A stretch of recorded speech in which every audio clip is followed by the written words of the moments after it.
Manual hand switch. Using the Omron micro switch is the element contacts will not appear oxidation phenomenon. Secondly, the core of Newheek X-ray hand switch is a zero point 0.2 square pure copper wire. If the current is a little bit higher, it will not affect the handbrake. The outer cover of hand switch wire is made of PU material, which is corrosion resistant and has good tensile property.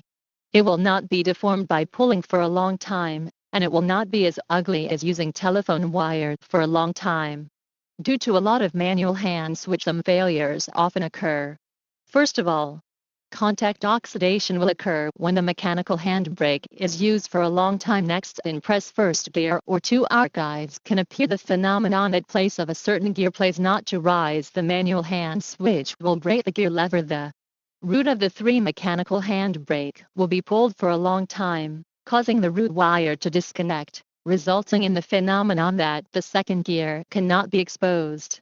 Because all the hand-operated hand switch wires have thin copper wire diameters and are not easy to be welded, some customers reported that the wire of the hand switch was burnt off due to the large current. For this, our manual hand switch can basically avoid these failures. Newheek hand switch can meet your different procurement needs.